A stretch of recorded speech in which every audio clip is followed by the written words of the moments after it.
Peace, God. What's going on? Hey, peace, God. How you doing? Yeah. I'm good. How you doing? Everything going good? Yeah, I'm good. Yeah. I'll be in town tomorrow. Oh, that's Every what I'm talking talking about. Man. Yeah. My daughter's awards program is tomorrow. So that's special, man. Yeah, that's real special. Yes, it is. Man, I had to replay that Ike. Oh man, but I was thinking about that clip. Man, that's a powerful clip. I had to replay it. CD, man. Especially the part when you said that. The gift of money. Huh? Yeah, man. I like that, man. Cause I heard him say, when he said he got knocked off his beast, I said, wow. Man, he's driving. Hey, I think if he had did that in 2019, he can go ahead and say the cuss word. Well, actually, he was cussing in his stuff. He cussed. He say damn, hell, and stuff like that. Yeah, he was doing that back in the 70s. Like you about to say, that. And he went to made him and said the whole. He was already in trouble. I like the part where he said you missed the mark when you don't know that you were God. You missed the mark. Yeah. That's it. I like that. I said, you missing the mark. Yeah, man. That's a powerful one. And see, the thing is, a lot of people still ain't ready to call themselves God. To say, I am God. Yeah. They still have trouble doing that. Yeah, then like he was trying to show them that it's the spiritual makeup of you that make you God. And see, that the other parts of yourself, the esoteric anatomy, right? The spiritual anatomy of man. But the beats is yeah, man. That he really going in. I got to hear that whole one.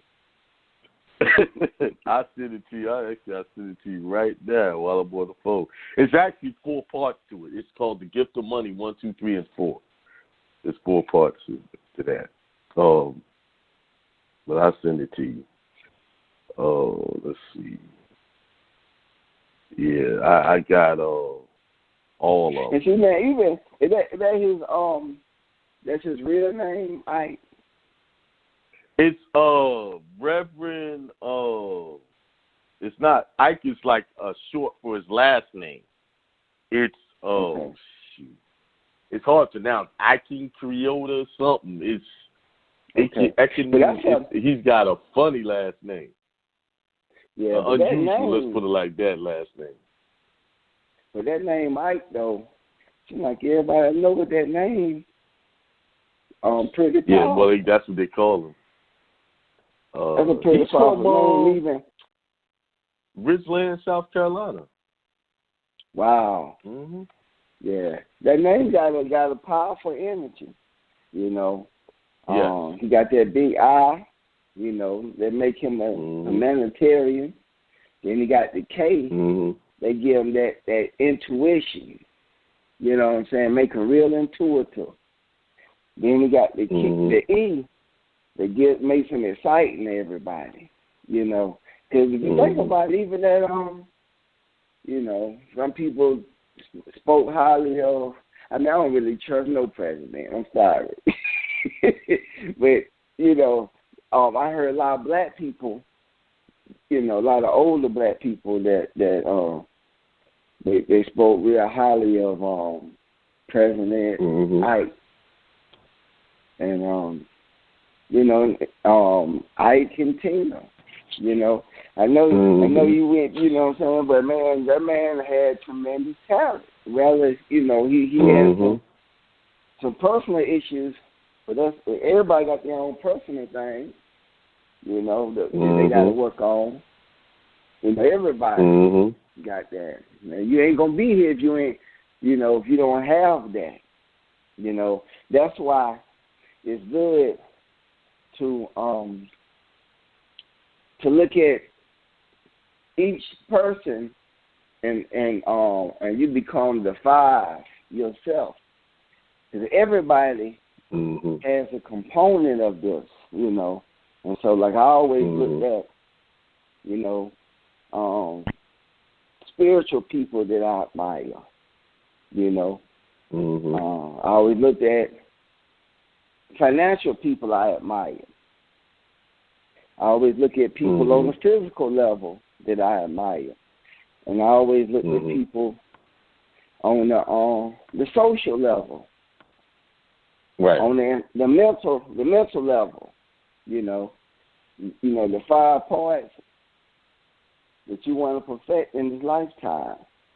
And so, you know, you might find a person that you admire mentally, spiritually, physically, financially, socially, and you look at these 5 parts of them. But if you look at each one of them, they all got something wrong with them, but they super great in that one area. You know, Michael Jordan, the greatest on the physical level, but you know he's great on the financial level too. But then the social level, I don't care for him. You know, and you'll find that we have that, but then if we want to be the full and focus, we want to try to integrate them all together. Become the perfect man. You know what I'm saying? Yeah, but we all got something in that, you know. We all do. Yes, and yes. Really, that's the whole point. And you're not supposed, you know, a lot of people get in, they worshiping, because like I spend time studying all the deities. You know, they all the same people. They all represent the same principles. People get upset and they worship them, and they, this person lived. It's not important if these deities. What we're looking at is the principles in these deities.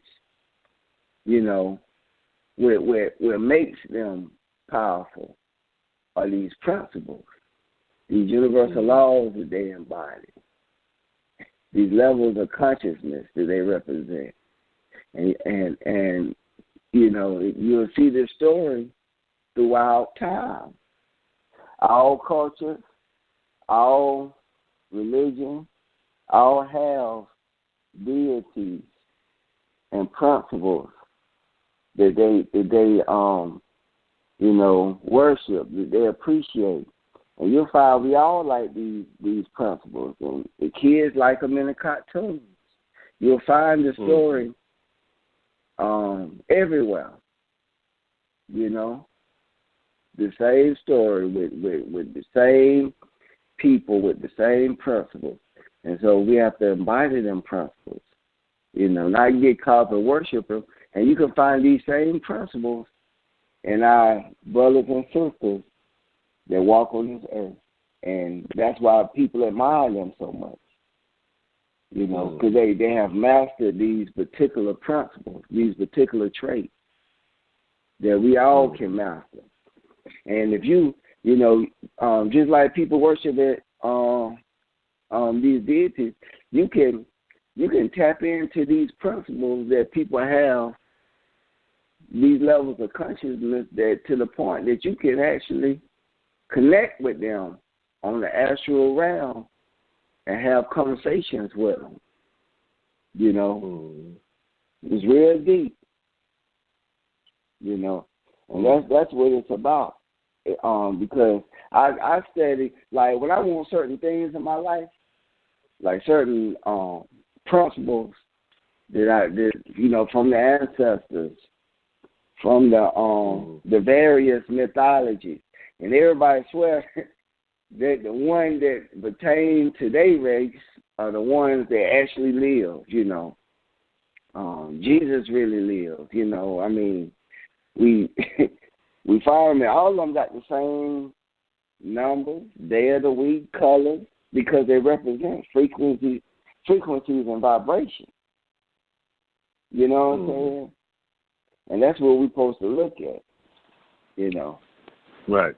And if we can do that, man, we'll be real powerful, you know.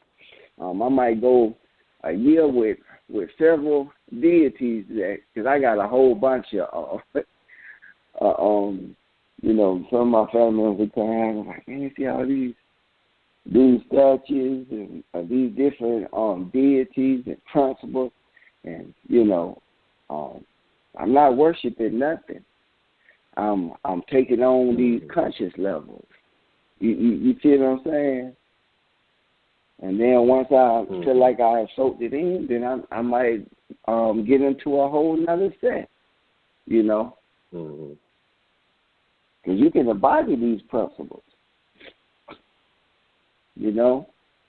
And you see these same principles in all the cartoons, you know. Yep. You can see Superman is the Christ story. I was watching even I like the Dragon Ball Z, the Super. I like that little show. It's pretty good, you know. And kind of I'm watching it, and I'm looking at Goku's story, and Goku he a Christ story. Ain't that something? He gets sent to Earth. His Earth is destroying, and he get cast out of where he at, and then he comes to Earth, and he's saving all the Earthlings. He doing the same thing that Heru Jesus did, you know. And his father dies, his mom, you know, it's deep. And that's why people love these, you know. I got these cartoons, and they the same story. Yep. This story told over and over. It's the same story, you know. And a lot of times you see the same story when you see the this awesome superior man that gotta do this thing. And see, that's why these brothers, we gotta make sure that we true to our purpose. You see. You know, the mothers gotta they have the principles out the Bible, but a man has to have a purpose. There's a great purpose that he's serving. And it got to be the same thing. It can be, you know, it don't have to be something like, you know, saving the earth, but it's something that he has to do, you know. But a lot of brothers have reduced themselves to chasing tail. You know, and you know that's cool, but at a certain point, you know, you ain't gotta do it no more. Right. You know, at a certain point, it's what purpose is it really serving for you? You know, with all of the issues we got out there that we got to resolve, chasing tail is one of the last things we need to be controlling our movements. And unfortunately, that's what's controlling a lot of our men. They're controlled by chasing females. Not that's for the a thing. relationship, and to make a relationship, you know, and bring children up that have right knowledge, but just for the pure physical of it, you know. That's right. You see? So because after a while you realize, like, what else can it be beside that?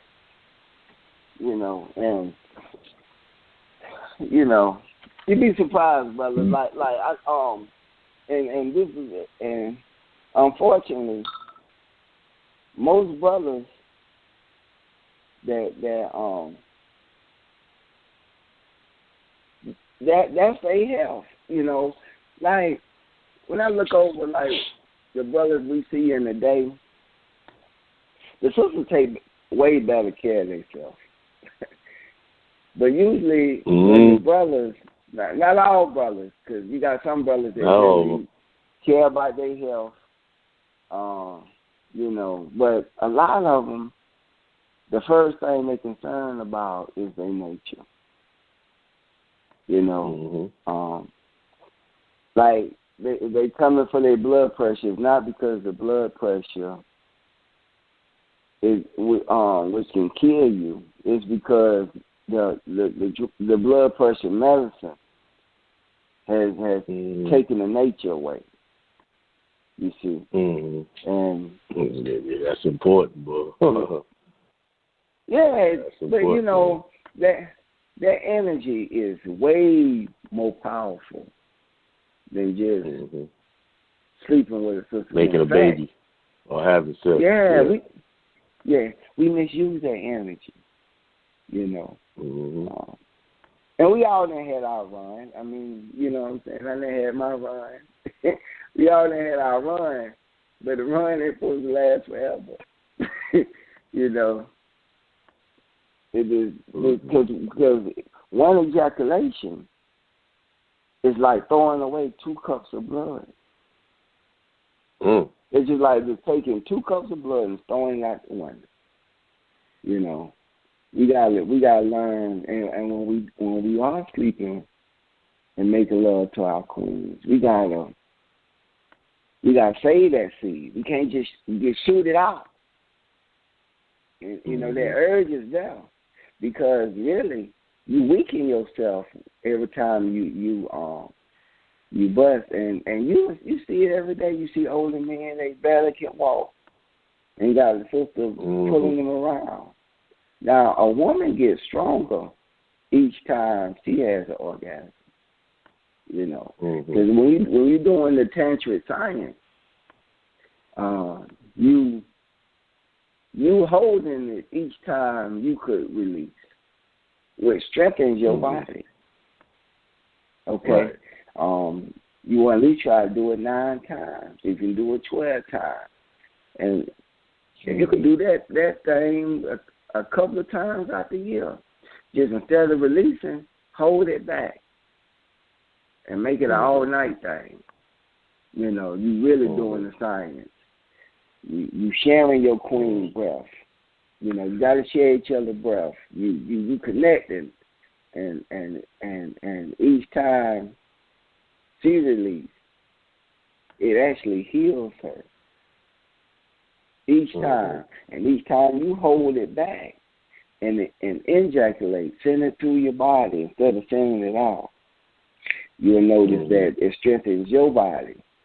And you actually feel totally charged and energized. Now, sometimes the sister gonna feel aware about that. But a part of that is she gonna feel away because you ejaculate and she gonna feel away. But then on a deep level, she gonna respect your power, and she gonna realize that she can't weaken you. You see what I'm saying? Because a lot of them don't like when you do that. But it's a deep level because you realize that you have mastered her. You see what I'm saying? Not only have you mastered, you gotten stronger. A lot of fighters and boxers, they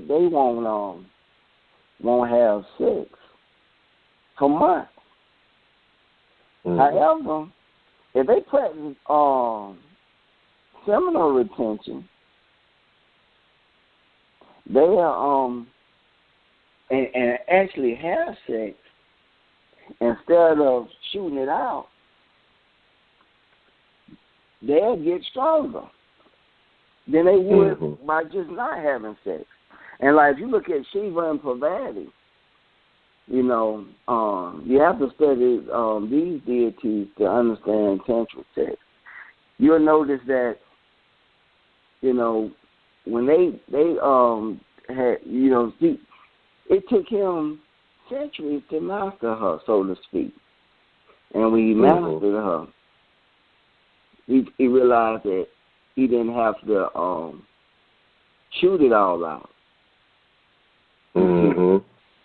And this is how kings and powerful men were able to have so many women. They wasn't ejaculating in all of them. They was holding that seed. They weren't just exploding, you know. And 'cause that's the only way a man gonna be able to maintain that many women, you know.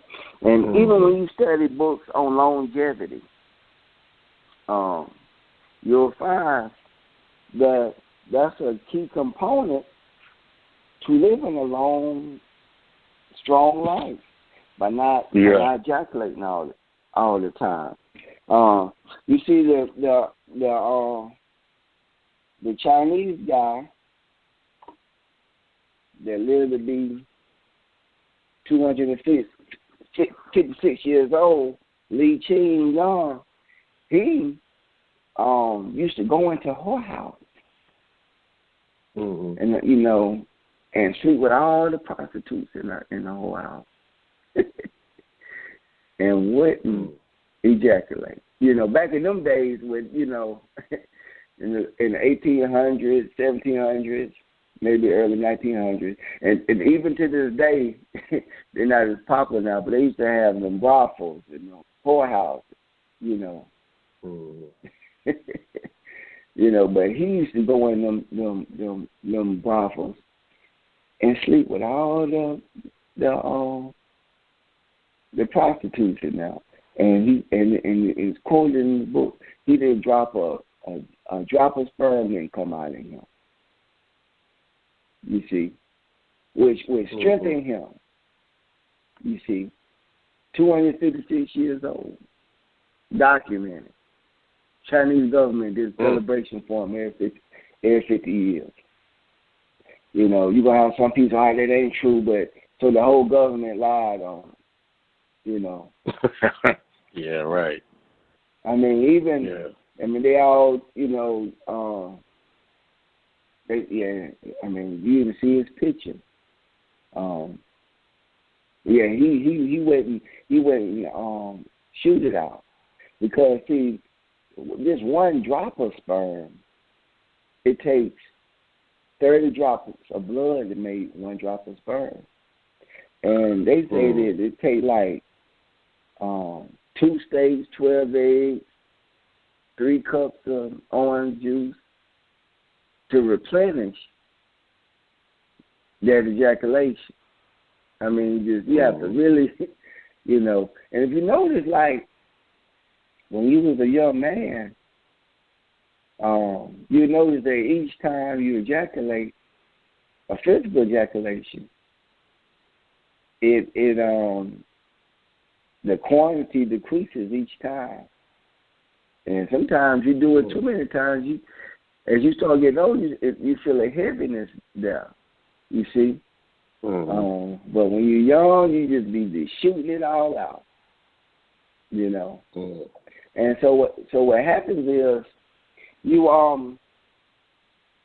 shoot it out so much that the body has to do something to preserve you, to protect your health, and it takes away and make you impotent, where you can't get an erection as a method to preserve your youth,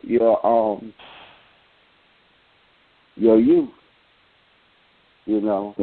And so then you take things to force an erection to further deplete your body of nutrients instead of taking the time to strengthen that part, you know. Because we have awesome we had a product with rhinoceros that really feeds the male anatomy, and it really gives nutrients. What's the name of it?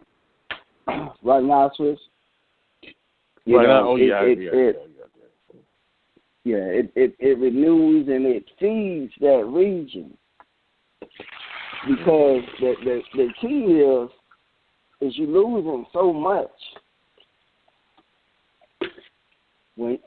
from just shooting out your vital force, your chi energy. You know, it was this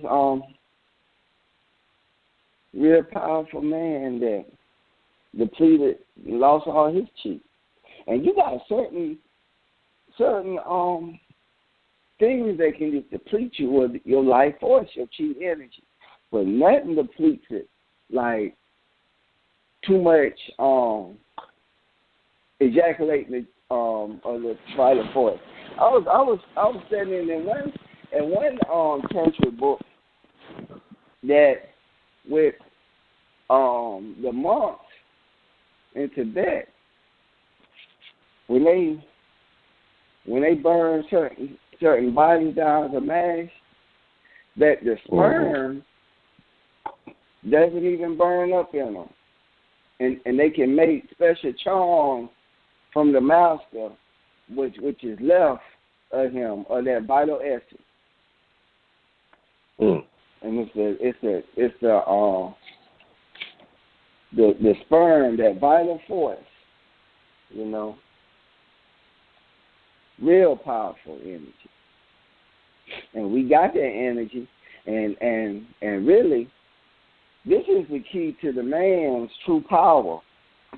If he can hold this energy and take that same vital energy, and he can awaken things in him.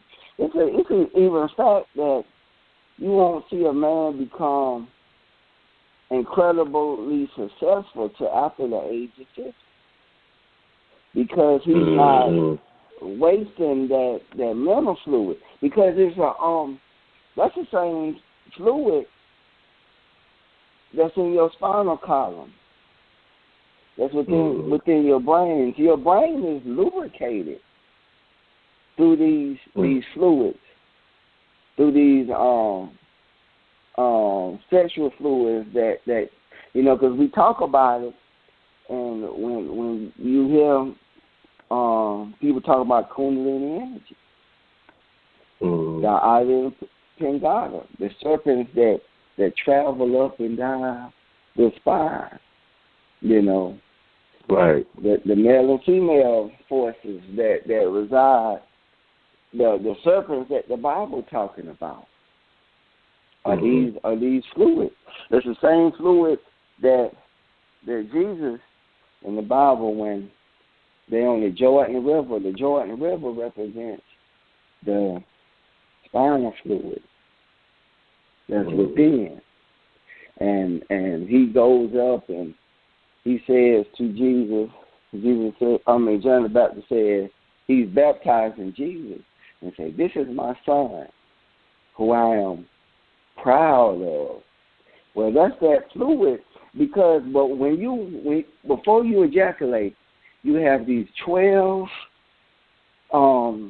sperms, 13 of them. Okay. Now and I'm guilty for doing this. I taught this when I was when I was a school teacher.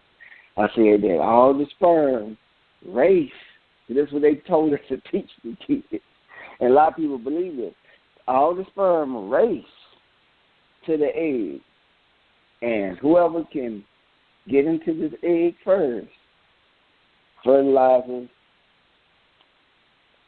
and the baby is made. But the truth is that the 12 sperm, they get around the egg just like the council that you see. Because you got to keep in mind, you got the astrology, then you got the alchemical things that go on inside your body.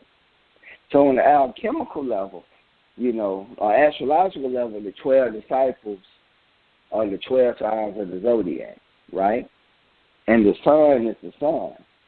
But on the alchemical level, we have them sitting at the table, the last, at the supper, or you can say you seeing this happen on the Jordan River, where the 12 sperms surround the egg, they crack the egg, and then the 13th one fertilizes the egg. It's such a divine thing that when a woman is impregnated, it's a divine thing. It's deeper than what it appears. And when these 12 sperms come around, they fertilize the egg, and that's why he said, "This is the son."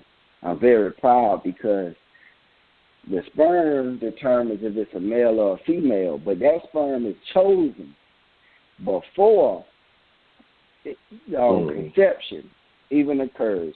And the sperm, before it ejaculates out, it goes up the spinal fluid, the Jordan River, goes up to see the Creator, bathes in the fluid with inside of the brain,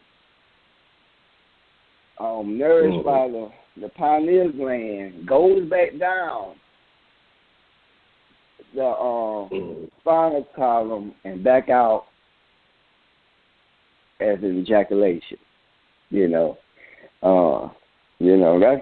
a lot to do with the brother can't last up to 2 minutes. But it's a divine thing that's happening. Some things got to be moving fast sometimes. Right. But it's powerful how that occurs. You see, and see, this is what's happening below, and above is the time that you was born. The astrological time, but then we got the alchemical thing that's happening below, and it's this body that the Bible covers all of this, but we play with these stories as if, and the stories are so powerful and so detailed that on a low level, you're thinking it's a moral story. But it's talking about these things that's going on within your body. There's a reason why these numbers and everything are there.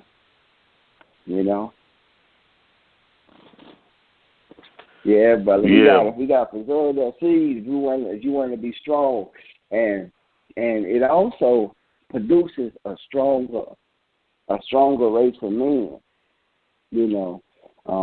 See, so like you, it takes a sun cycle, 30 to 31 days to produce sperm. Now you always producing seminal fluid, but the sperm takes 30 to 31 days, a sun cycle, to produce it. Right. A man should not ejaculate.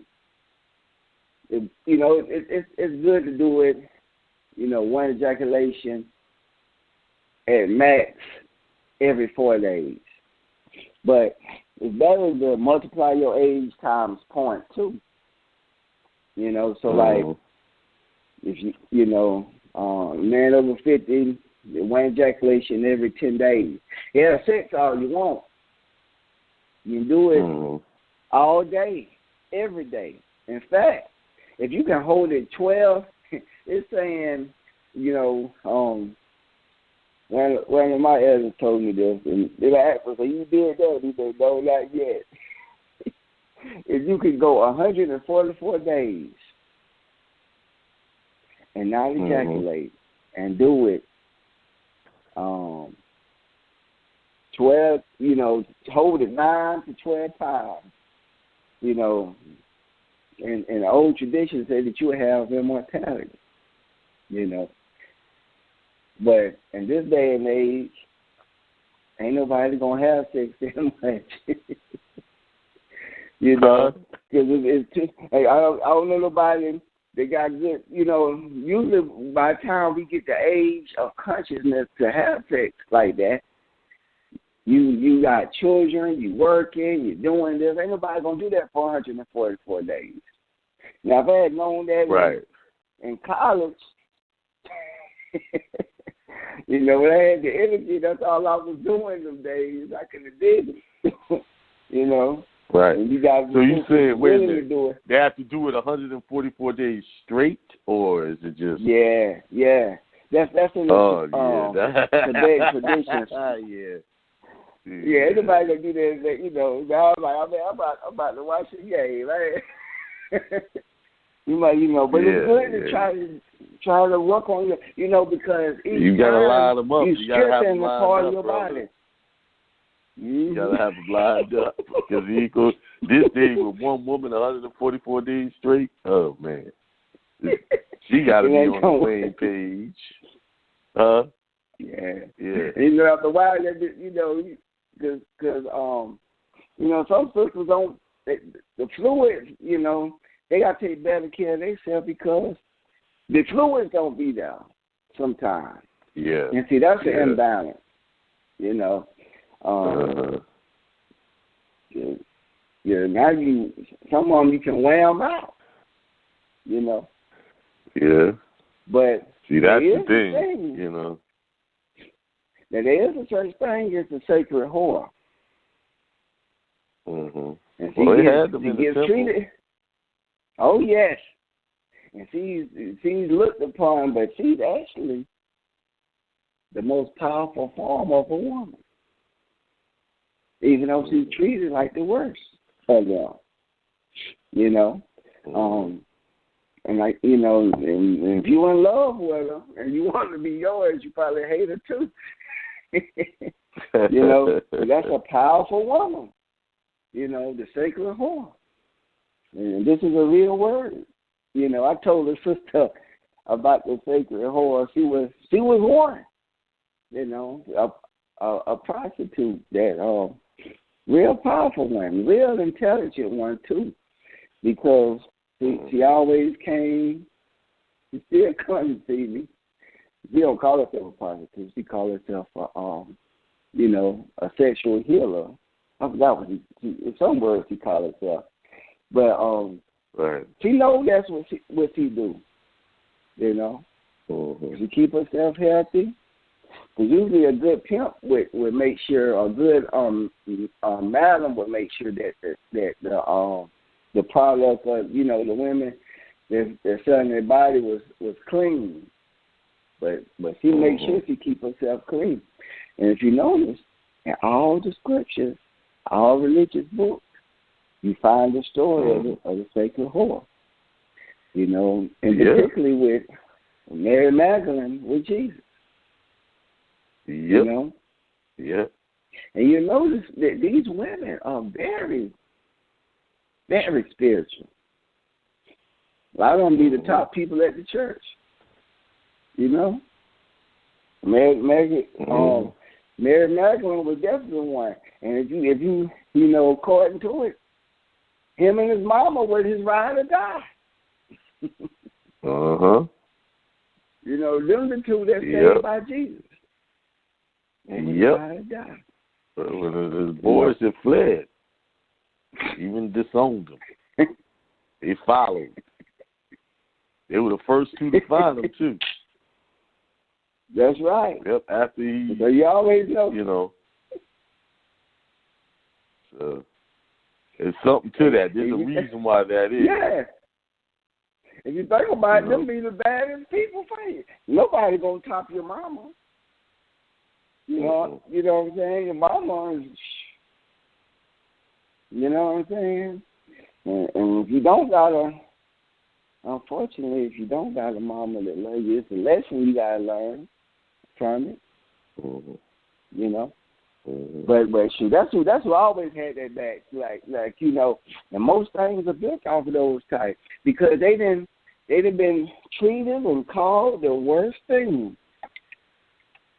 You know, looked upon badly on society, but they tend to be the most dependable people you'll find if you deal with them and give them a shot. You know what I'm saying? Much as people talk about them, that's the one the men run after, though. Men want those type of women. A lot of men want some type of women like that. They'll risk everything they got at home for that woman. That's so right. Hey, something to there's a science to that somewhere. Hey, he might be the only one willing to give you immortality, brother. Mm-hmm. You know 144 days. But you're going to do it for a price, though. Yes, he'll do it for a price. Yeah. But on the real, seriously, though, it'd be better to have that connection with the person where you can transcend on spiritual planes. Right. You know. I mean, if you really want to go somewhere and travel out of the body, because when you advance with it, you can take a person, 144 days. Yeah, and see, if you advance, I've done this before, and it's frightening at first, but you touch and you experience each other without touching each other. You can only do this when you are 100% connected with a person. It might be a lot harder if, because to connect with somebody on this level, you can't be judging them. You can't be feeling a way about them. You can't be where you don't trust them. They don't trust you. You have to feel this way. They have to feel this way. Right. You see, and I took my spiritual body and we astrally traveled. And man, this is exhilarating. The body's still there, but you connect and you make love spiritually without physical touching. It's amazing, but you have to be completely connected and on a different level. And it's good for me. It helps to have like to do a sacred initiatic plan helps out a lot. You see, because when you even smoking some good quality marijuana, if you're not a smoker, you eat a little cookie. That helps out a lot with this process, or a sacred mushroom, a sacred plant, because you got to be in a position where you're not in a rush for nothing. And sometimes these plants slow you down, and they make the process slower. There's no rush. You're more in tune with these energies, and you feel more in tune, and then you can make this type of connection. If you got issues with each other, it's a spiritual thing to forgive each other. It's harder for a guy to forgive a woman. It's much harder for us to do that. But it'll be essential to do it because it'll help on both plays. If you're going to be with her, forgive her. And if she's going to be with you, forgive her. It ain't even worth it. I mean, it's a mental game. It's somebody with their hand up. Okay. Yeah. Let me get this one. 860-890.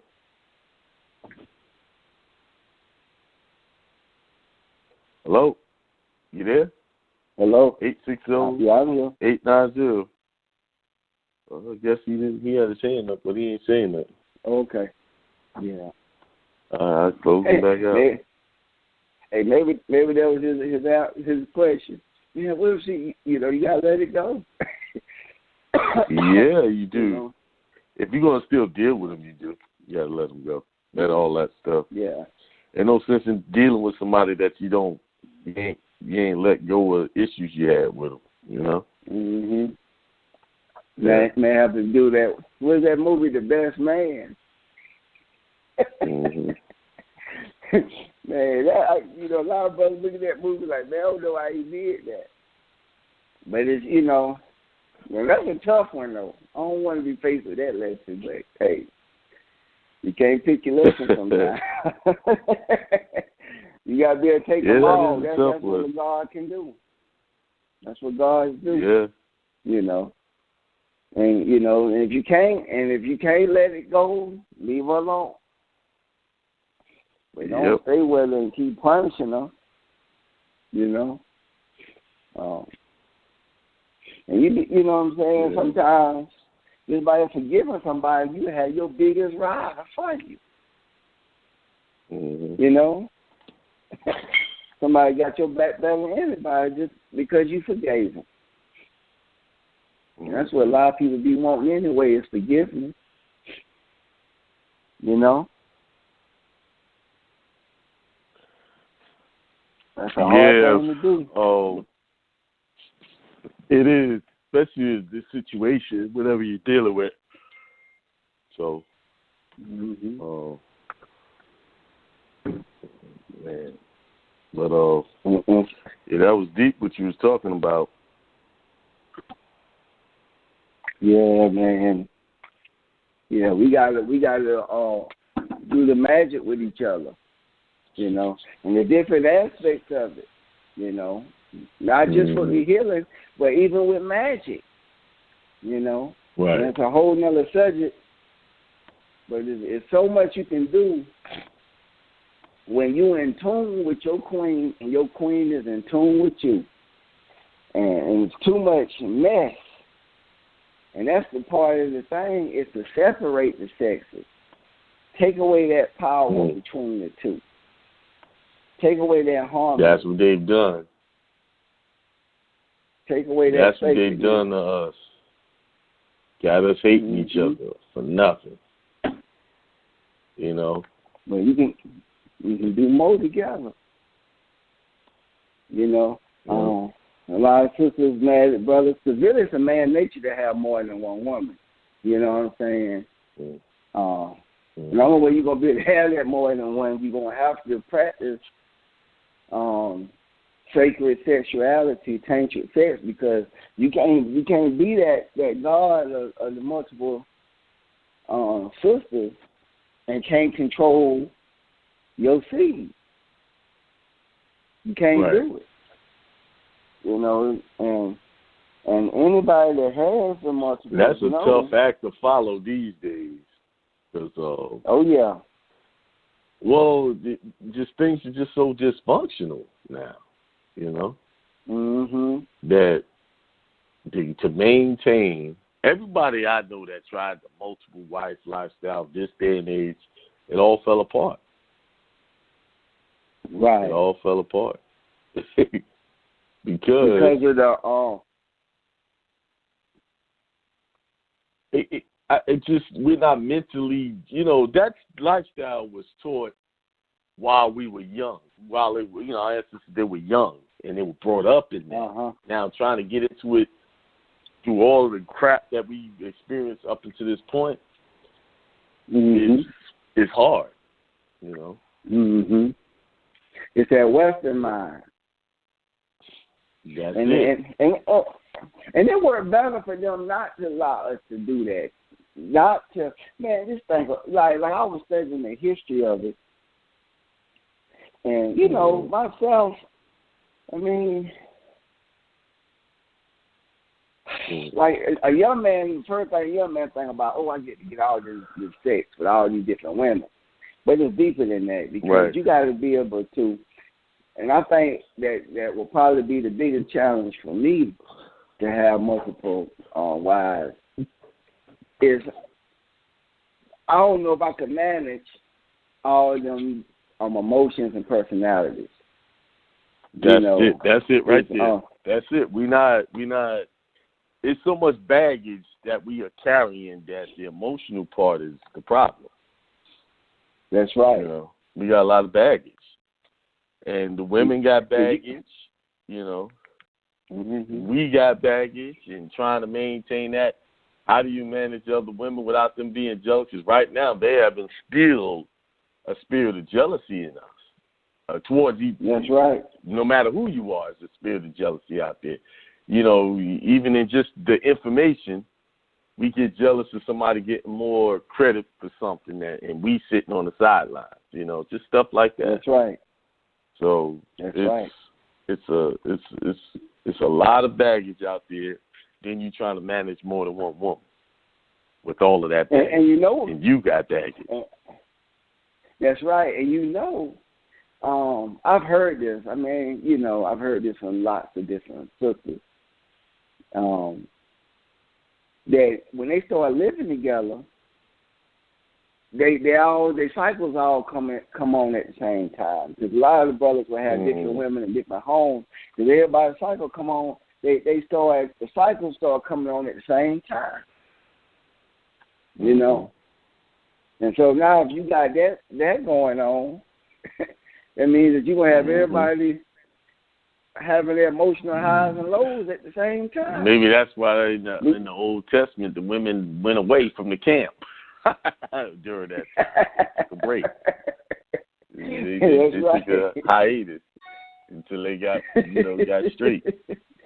You know, that might be the reason why. You know, right? And in fact, like, you're not supposed to. And it's a lot of reasons for polygamy. A lot of reasons, because a woman not supposed to have nation building is number one. Number one. Nation building. And from a health standpoint, a woman's supposed to have a baby like a minimum once every 2 years. 4 years would be better, because on a health level, a woman is not supposed to have sex while she's pregnant. Okay? Mm-hmm. You find this nowhere in nature. Animals having sex pregnant. They don't do it. It weakens the offspring. And I know the doctors tell you to do it, because what it does is it actually can help bring the baby on. So that's one thing about it. But then it can weaken the lining, and it weakens the child. So that's why in nature, even with the start of polygamy, you're not supposed to have sex with a woman while she's pregnant. So that was the main reason why they did that. And you're not supposed to do it while she breastfeeds, even though they say, well, it's a birth control method. But it's a reason why the ancients didn't do it. And the ancients were closer to nature, you know. Now, we're doing it now because God we've been taught to do it now. Yeah, you know, one man, one woman. And it's not natural, because we always looking at different women. It's just a natural thing, you know. And everybody's dad and granddaddy did it. It's because that's closer to nature. But then you talk, and you have to create laws and things to prevent people to deal with their own nature. Because I promise you, every day I talk to sisters, and guess what their number one complaint is? I can see it on their eyes when they come in my office. My man cheating on me. You know what I'm saying? Because it's actually a natural thing to it, you know, because it happens. They haven't come to accept that. They haven't come to accept that. Yeah, it's like a woman being extremely emotional. They don't know as guys dealing with the emotional baggage, and that's something that most women do. It's an innate thing. It's a natural thing. And so, like, you be like telling sisters, don't be acting so emotional. Right. You ask her to stand outside her nature. And there's a reason why we rule by eyesight. You know, it's a reason for that. But we forced to do things another way, you know. And so this is why they had the polygamy, because different, you know what I'm saying? So you have, while one woman pregnant, then you have this other sister. And now before long, this man got a whole army. And so, like, the cops or anybody or anything couldn't just run up and just say, hey, I want to arrest you, when you got 1,000 sons, 2,000 grandsons. It kept peace between nations too. You know, I might send one of my daughters to marry one of your sons, and you do the same. And so, like, if anything ever came in the future, nobody could fight because they'd be going against their own family members. You see? Now it's 2019.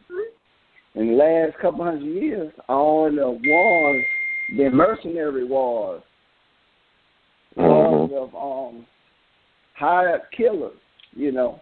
But usually everything was basically family-based. Right. You know, that's how these dynasties and all these things were able to flourish. Now it's a centralized government. It's a different type of thing now, you know, where people just fighting for political interest. It ain't really no nation things going. It ain't no nation fighting going. It's more political thing. Yeah. Hey man, it's 11:05. I know you got appointments. Yeah. That's all. Well, so brother. So we'll be back in the game next week. Next week. All right, I'm gonna post this up on Facebook. All right, man. Peace. Yeah. Peace to the God. Peace. Peace. Peace.